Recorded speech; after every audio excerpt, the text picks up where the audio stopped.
Hello and thanks for joining me to see how the adventure of our party goes in the town of Balai among the streets.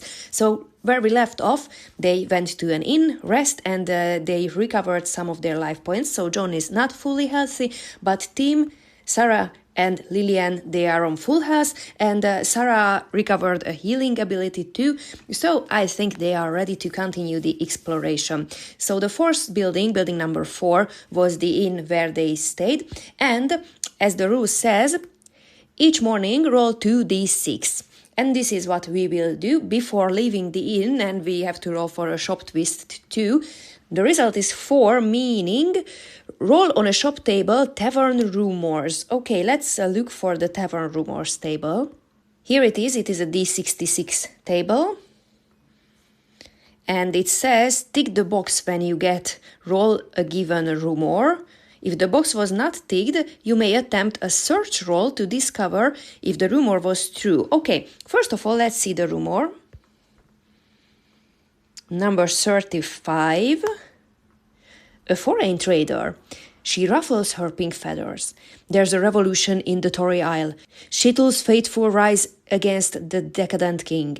But nobody realizes the real threat is the hive-blood and their genomic robbers. Okay, let's think that we heard this rumor. And what to do with it? Roll a d6 to discover if it is true. 6 on a 5 or 6, the rumor seems true. Get 1 clue. Oh, okay. We can get 1 clue, but I don't want to go to the Tory Isles and see this maybe political happening. Just get a clue. Okay. Let's note it.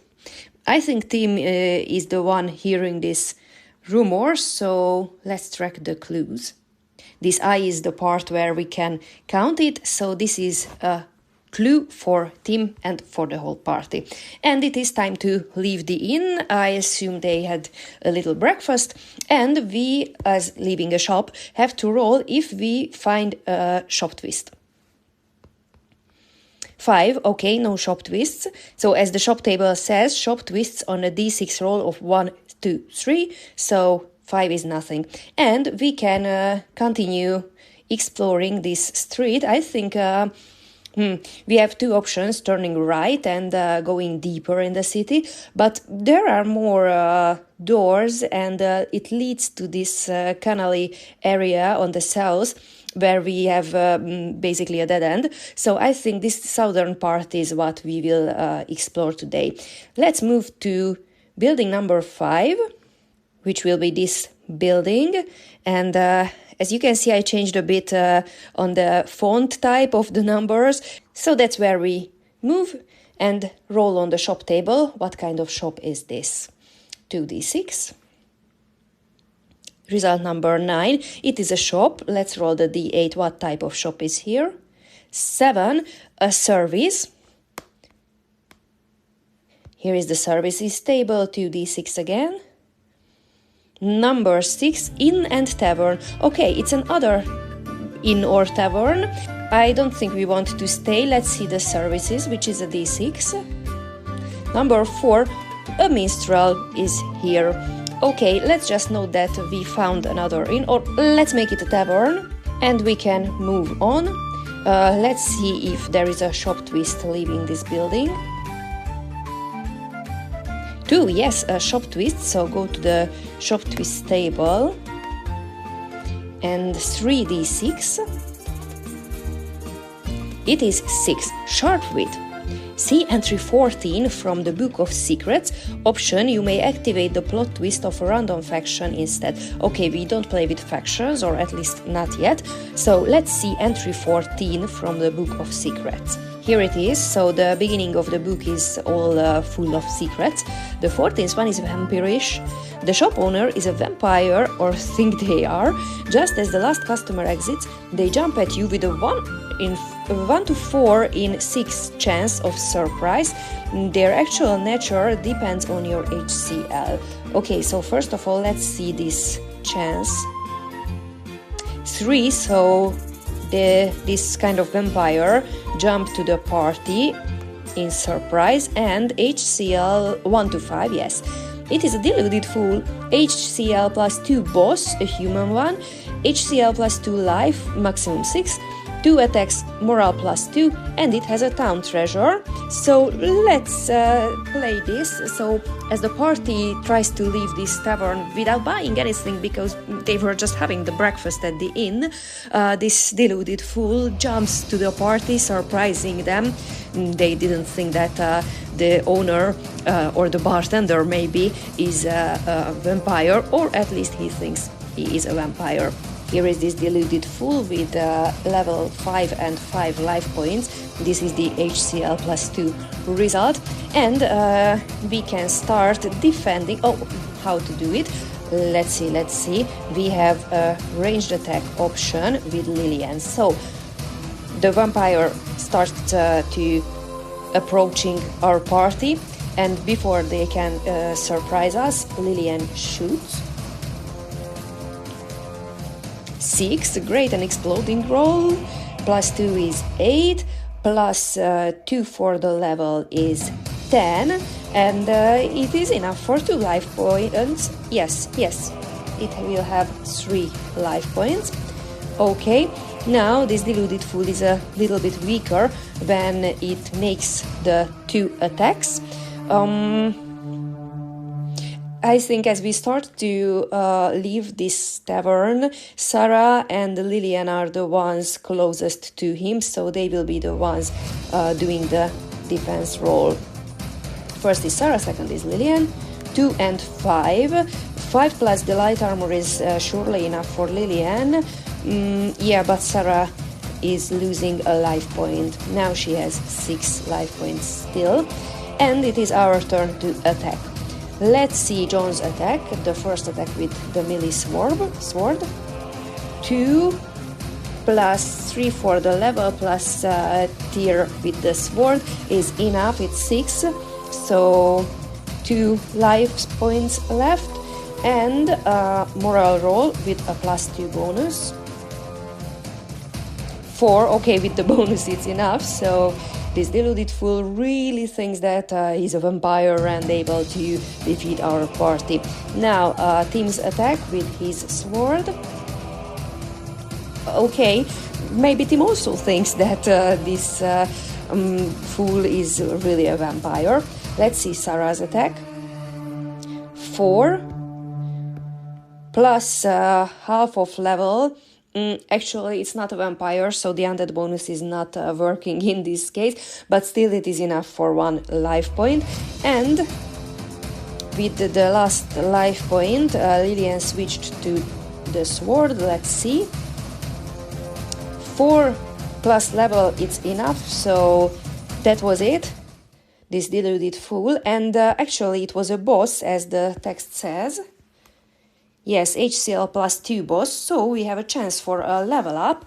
Let's see, John is already on level 3 as well as Sarah, so Tim and Lillian can try to level up. Let's go with Tim this time. 5, okay, great, a level up. Now Tim is a 3rd level rogue with 7 life points, and it has a treasure, a town treasure. Let's go to the town treasure table. Here it is, a d6, 1, 2d6 HCL gold, or these 3 victuals of your choice. Okay, I think I want to go with the victuals because it can give us some bonuses if we cook it, or I don't really remember, we just have to look after it.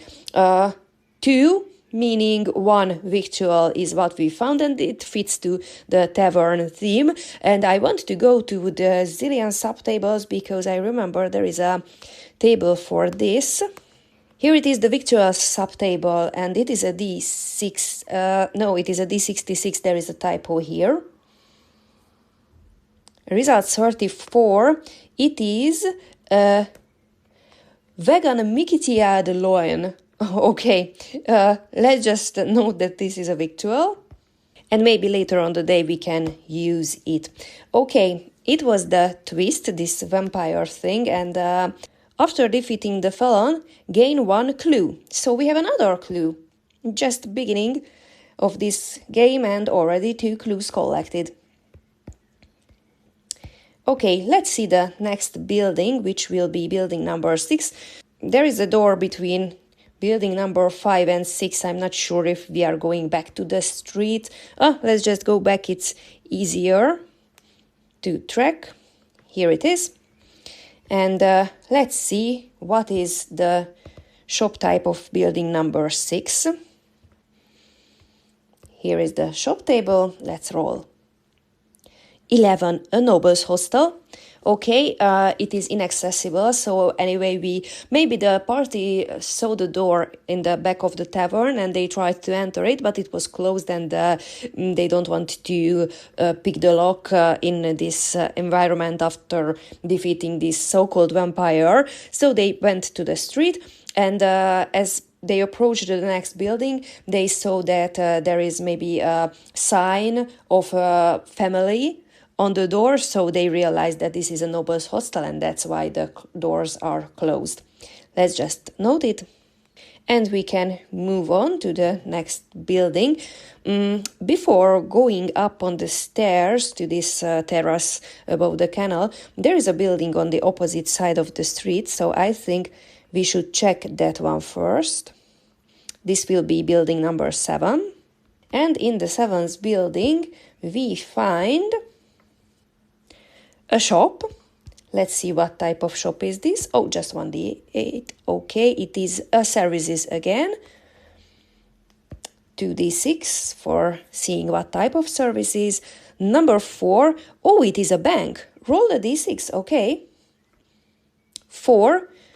It is a guild bank. It is not a dwarf town, so that's it. See banking in chapter 4 for the services table, and we can recruit dwarfs here. I don't think we have too much money, too much gold pieces with the characters, so I don't want to use these banking services. Let's just know that we found a bank if we need it later. Before going back to the streets, let's see the shop twist roll. Okay, there's a shop twist. Let's see what is this twist. 3d6. 12. Something important. Roll on Yetown events table. It is a huge table. Let's go there. d66. Result 62. Okay. This will be a possibly helpful event. As you can see, there are sections of this table, and 62 says treasure map. A shady beggar sells you a map for 3d6 HCL gold pieces. If you buy it, it is genuine on a d6 roll of 4 to 6 and gives you the hidden treasure secret, albeit with a hidden complication. On 2-3, it's trash. Okay, on a 1, your party is ambushed by restless rebel with whom the beggar works. Okay, first of all, let's see the price of this treasure map, if we want to buy it. 7 times HCL, which is 3, it is 7 times 3, so 21 gold pieces. I think they are curious, especially maybe John, who has experience in dungeons, but this is the first time in the town, and maybe his eyes are sparkling now that, okay, we can have something like in the dungeons here. So he's the one offering to pay for this treasure map. If you buy it, it is genuine on a d6 roll of 4 to 6. 5, okay, gives you the hidden treasure secret. Let's go back to 4ADEE. Here it is, the hidden treasure with the hidden treasure complication. So we can find some gold pieces, but let's see what is the complication. 4. The loot is protected by a trap. A rogue may try to disarm it with a save versus HCL plus 1. So, a level 4 save from Tim.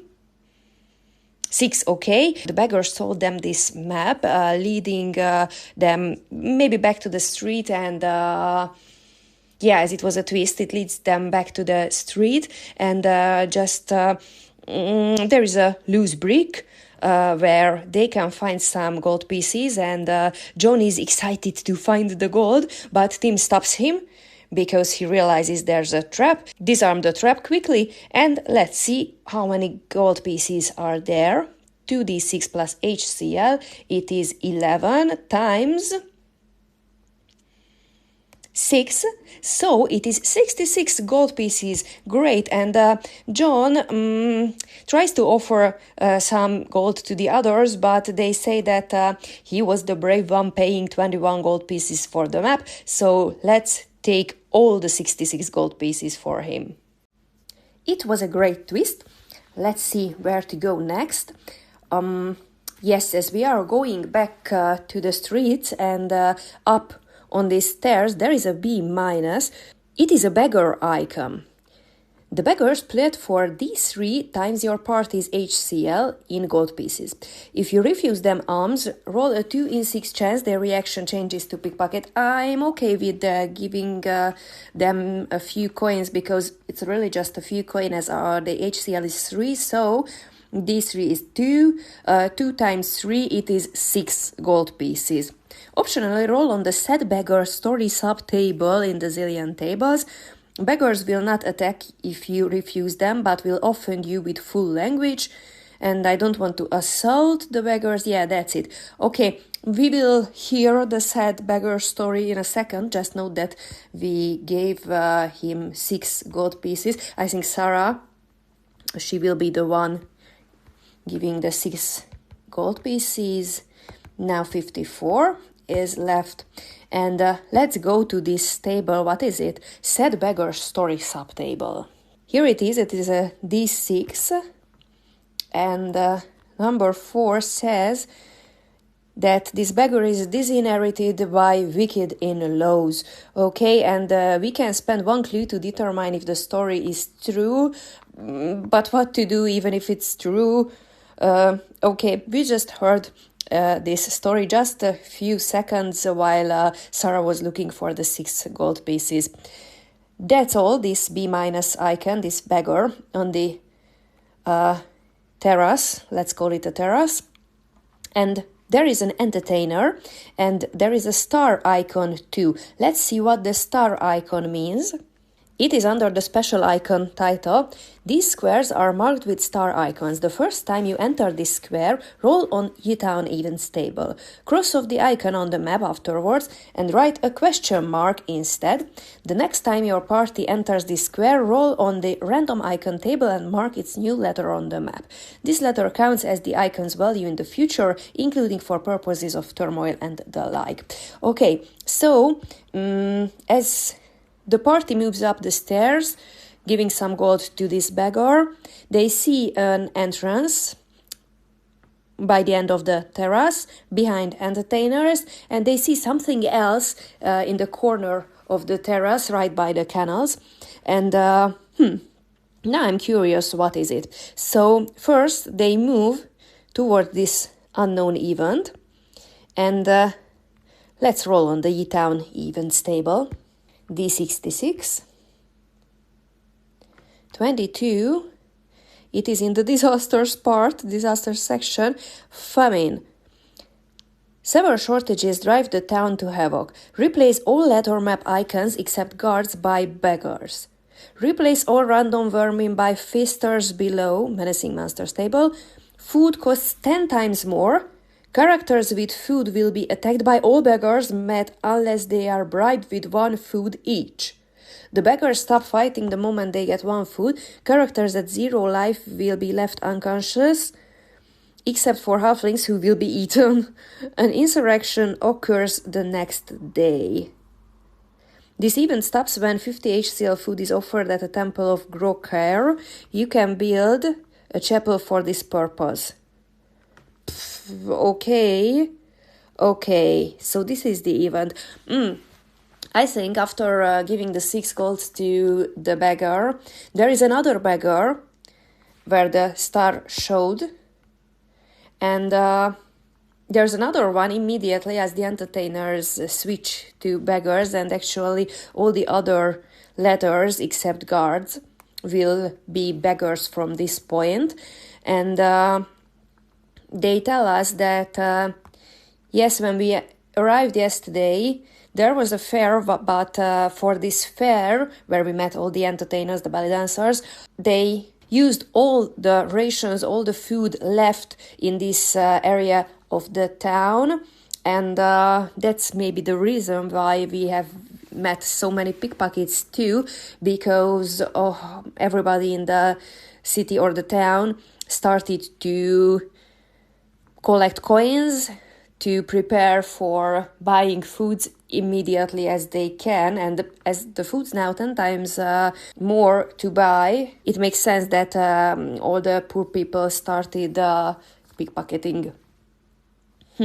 Okay, now I don't roll what type of icon this will be as a question mark, it said, because it will be a beggar. The entertainers will be beggars, but I want to explore this building number 8 too. So let's move towards the building. Let's see how many gold pieces this beggar wants. These 3 times HCL. It is 6 again. Let's go with Sarah again. Before entering, I want to note that foods are 10 times more to buy from this point, and every icon is a beggar icon. I copied the whole event as it also has some info about vermins. Let's just try to remember that these are important informations. And now entering building number 8. Let's roll on the shop table. This will be 9 a shop, D8 for the type of the shop, 3 flesh. Okay, it is a D8 again. Number 2, it is a canal. Trained warhounds are sold for 30 gold pieces. They count as and behave like bodyguards, but only for their master. They are level 0 with 2 life, attack +1, and so on. So we can buy warhounds here, but I don't want to do this. Let's roll for a shop twist. If we have a shop twist. Yes, we have a shop twist. And let's see what type of twist we find now. 8. Not again. Men are incorrigible. If your party includes at least one of them, go to entry 2 in the Book of Secrets. Otherwise, or if that shop twist already happened today, roll on E-Town Events table instead. Okay, go on entry 2 in the Book of Secrets, because we have, maybe Tim is just a boy, but John is definitely a man. In your encounter, if your party has no suitable male, otherwise one of them is in trouble. A random suitable male character got into a tryst with a shopkeeper's daughter or wife. Make a level 4 breeding save. Okay, yeah, I don't want to do this, especially for the second part of the next sentence, a baby in 9 months. I actually don't want John to have a baby at this point. We have many things to do, and despite we can do many things in 9 months, there are things I don't want to play. It's just the same situation as when I changed the strumpets icons. So there was another option, what to do if we already played this, or in this case if I don't want to play this. Here it is. It was a roll on U-Town event table instead. Okay, D66, 53. It is contraband ring. You learn that the Viscount, otherwise a random faction, has a secret lair under a hidden secret hatch in the smallest building in your current tile. You can explore the lair for evidence using the rules for the Heist quest, the quest of thieves number 1, then present it to a faction hostile to the lair's patron for 50 HCL gold pieces and 1 faction point. You can also explore this lair as per the rules for dungeons. Replace all vermin by city pests, or actually there is another because of the famine. All minions by threatening troublemakers, and all bosses weird monsters by bandit chiefs. If you meet a final boss, it's the Viscount or other patron with their escort. Okay, let's see which is the smallest building on this tile. It is building number 6. It was the Noble's Hostel, so yeah, it makes sense that we cannot even enter there because there is this secret hatch. Let's see the quest of thieves. Here it is. Heist. Retrieve a specific item. Pick an overcity room at random for its location. It can be taken with a pickpocket save. Fighting the room's dwellers. sleep spells, etc. Stealing it overtly will make the room's dwellers and any guard icon inside hostile. The item can be, and it is a D8. Let's see what is the item we are looking for. Number 3, incriminating love letters. Okay, I copied all the information needed to the quest log, and I'm not really sure how to do it yet, but we will find a solution. So, I don't want to play it as a dungeon, as this was the other option. I want to play it as this quest. But it says that the item we have to retrieve can be taken with a pickpocket save. The problem is that the thieving option in thieving action in chapter 4 says that make a pickpocket save against the item's buying price in gold pieces or necros if in the netherworld, and if the character attempting the theft is a rogue, halfling or lutin, divide the item's selling price by the character's level, and in addition these characters can add a plus level to the save. The problem is I don't know how much these incriminating love letters cost. We are receiving this quest at building number 8, and we have to go back to building number 6. Maybe these are two rival families. I still don't want to go with factions and count the points. I will go with this Heist quest, actually, that I don't want to confront the Viscount. I will go for the incriminating love letters because the quest giver says that their neighbors are in trouble, and that's why we have to do this quest. And when we successfully fulfill the quest, then we will have this reward of 50 HCL gold pieces, and I don't want to count the faction point. That's it. So, still the problem is the price of the incriminating love letters, but because we don't use this reward, I think I will go with this as the target. So 8d6,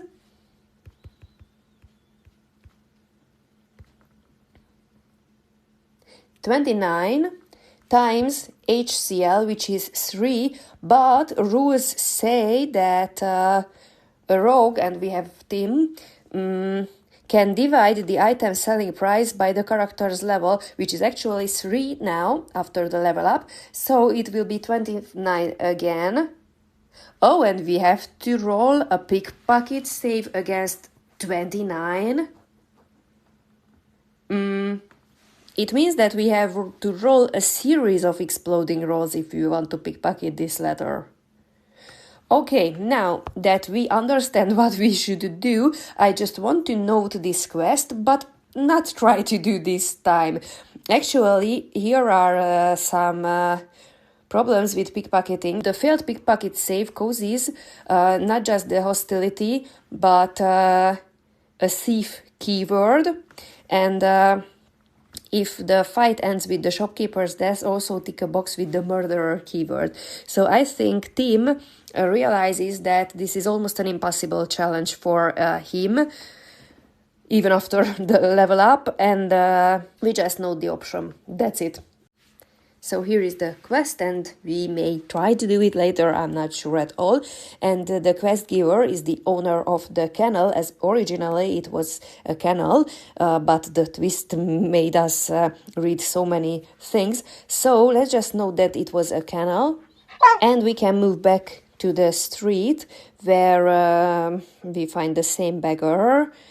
Yeah, as it is a famine, I think it makes sense that these beggars, because actually we will cross both of the beggars, are trying to ask for more gold again. So where we move is toward north, this way, and we will move up there. Okay, I changed the color of this line just to see what happened. This will be green this time. And let's roll for the two beggars we are crossing. So 2 times the D3. 1 and 3. So 1 times HCL is 3. 3 times HCL is 9. Will be 12 gold pieces. Now Sarah has 36 gold pieces, and if it continues, she won't have any money. Now we can move to the next area. Before we visit this building on the north, I want to roll how broad is this street and where we are, what is next to this area. So let's roll on the tiles table. 66. Oh, it will be 66. Oh, I can't use it. I won't use it because it is a maze and there are special rules for it. I don't want to use, so just re-roll. 52. This is it, and I think, should I change it? Oh, this will be this way, and as they going north by building number 4, they will move to the next building. It will be number 9. And let's roll what type of building, what type of shop is this. Back to the shop table and 2d6. Number 9, it is a shop. And the type of the shop is an artisan workshop. Let's see the sub table. Number 3, it is a shield maker. You can buy shields and shield maker services, and we have the Dark Waters option. These 3 crates are sold for 3d6 times HCL gold pieces each. After buying one, roll either on the captain's desk table or the cargo storage table. Ah, okay, so we can buy crates, full crates, and it is kind of... we don't know what is in this crate. There can be anything from the captain's desk table or the cargo storage table. Let's see what is how many crates at first, because I don't want to buy a shield and these services. So 3 crates are available for buying, and it is for 3d6 times HCL gold piece each. So one is 8 times 3, 24 gold pieces. The second is the same. And the third one, oh, it's 3 gold pieces more. So 24, 24 and 27. And I almost forgot that we have a special rule because of the tax hike. All prices in town increase by 100%. I forgot to apply this rule at the treasure map, but it said that we buy it from beggars, so I think it's okay. It's not an official taxable price, but this is an official shop, so it is not 24, but 48 gold pieces, and I absolutely don't have a clue what can it contain. Let's try this, I'm curious, and John is curious what's in this crate. So minus 2 times 24, meaning minus 48 gold pieces. And let's go to the Dark Waters and let's see what is captain's desk or cargo storage. I think I want to go with the cargo storage table. Here it is a D6 table, the cargo storage table. And we found the character finds a crate containing random treasure. Roll twice on the treasure table from 480. Okay, so we have to go back to the original treasure table and we can roll twice. So 2 times d6, 2 and 6.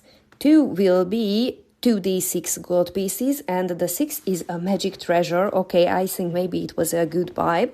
So let's see the gold pieces first. It is 4 gold pieces, going to John directly as he was the one buying the crate. And let's see the magic treasure. It will be a fireball staff with 2 charges. Okay, Lillian can use it, I think. Only wizards may use it. No problem, because the resale value is 60 gold pieces per charge remaining, meaning 120 gold pieces.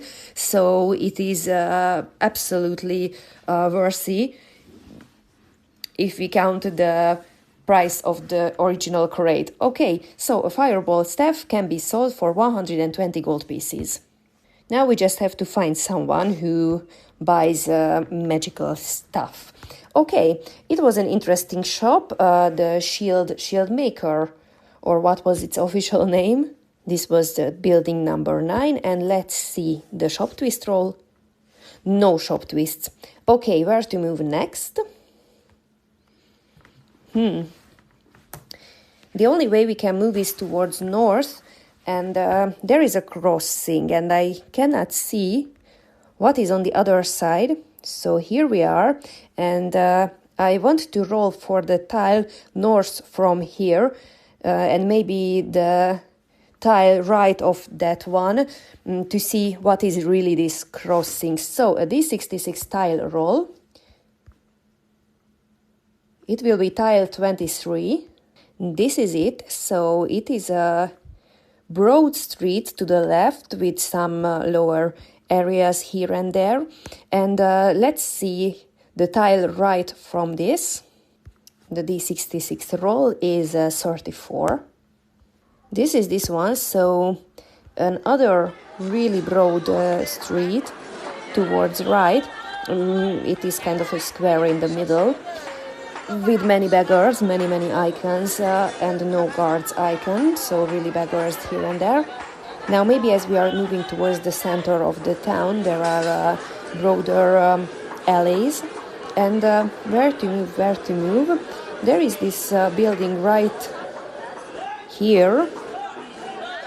So I think this can be building number 10. It is interesting that it has 3 different enters. Building number 10, and let's see what kind of shop is this.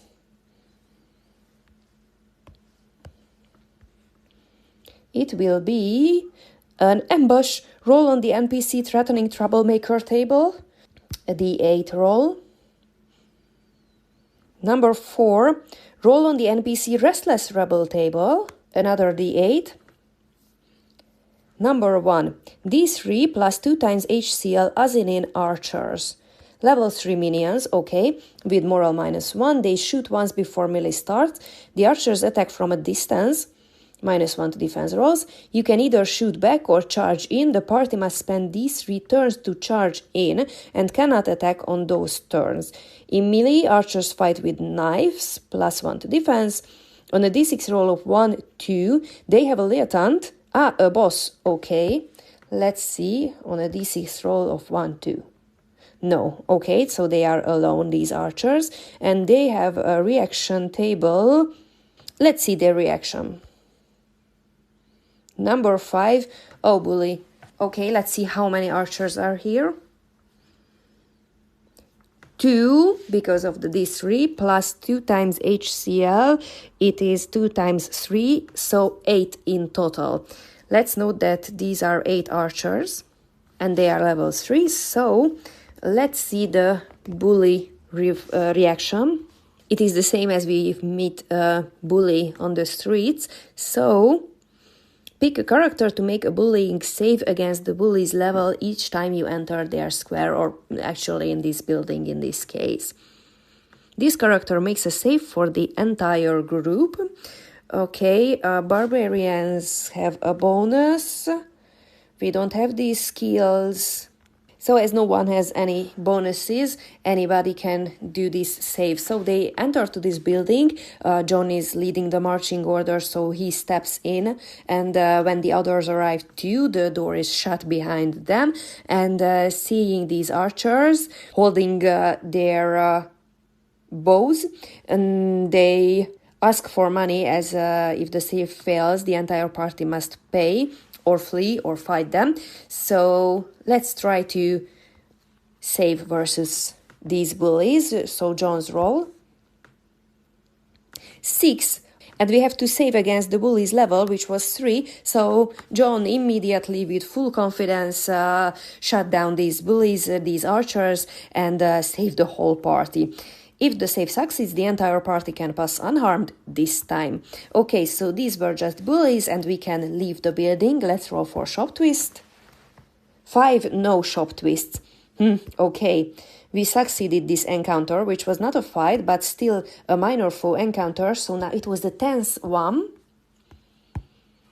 Meaning, oh, I will just put it to 0 because we immediately use it. And we have only one character on level 2, which is Lillian. So Lillian will try to level up.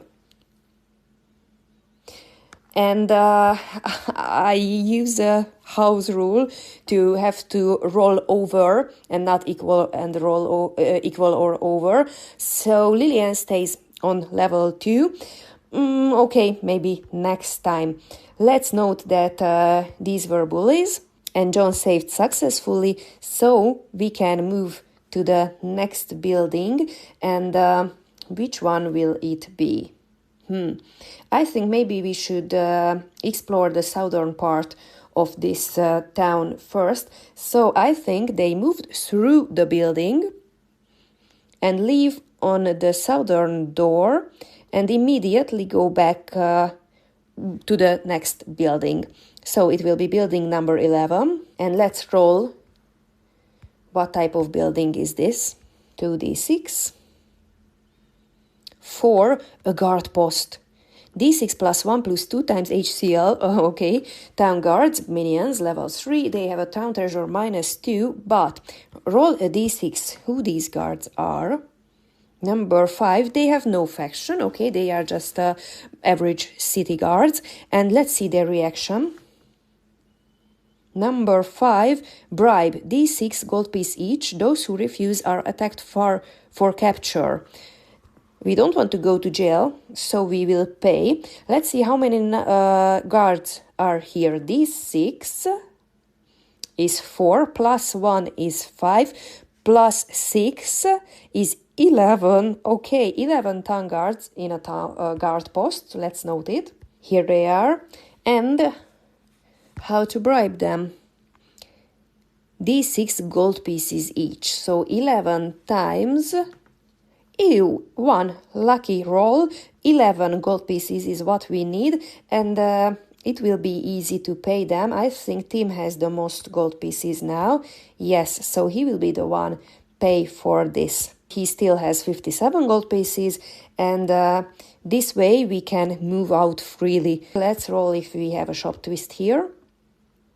No shop twists. Okay, so we are on the streets again, and immediately we can go to the opposite door on the other side of the street. So here we'll be building number 12. And let's roll what kind of shop is this. Another guard post on the other side of the street. Let's roll what type of guards are here. Number 3, the block rulers faction. Okay, so they are kind of local guards, let's call it. Let's see their reaction. 3, bully. Okay, how many guards are here? 4 plus 1 is 5. Oh, it's the same. Okay, it's actually almost the same. The only difference is these are not just town guards, but local guards. And they are bullies, so we have to save versus their level. Let's roll for John. 6, okay, it is the same versus the other bullies we met. John is more and more confident in this town environment where he is being at first in his life. Okay, we can move out of the building, so let's roll if we have a shop twist. 4, no shop twists. Okay, and as I mentioned, I want to explore the southern part, so let's roll for the next tile. How this street continues. Tile number 61. Here it is, but this way we only see a back wall of a building. I will rotate it fully upside down. Yes, and this way we already can see that the canal continues, and the small building on the upper left corner is the back room of building number 7. And the one on the upper right corner is the back room of building number 12. And this way, I have to say, it is even this way a dead end, because we may try to find a dinghy to cross the waters, or just leave it this way and move towards north. So our party stands on the street, and as they see that there are just waters, they don't want to move towards south, so this bully beggar icon doesn't matter this time, because we move back to north, and let's say this is the end of this session, and we'll see where to move next, because we have plenty of new options. It is, I think, still in the morning. Yes, we just explored a few buildings. We'll see how this southern part continues further if the canal moves below this part of the town and the buildings. So now our party stands on the streets on this small crossing and turned towards north and maybe east again. So that was it. And we had some interesting encounters. We found a quest, but it's, I think, almost impossible to fulfill. And we've met some interesting people. Thanks for being here, and see you next time. Bye!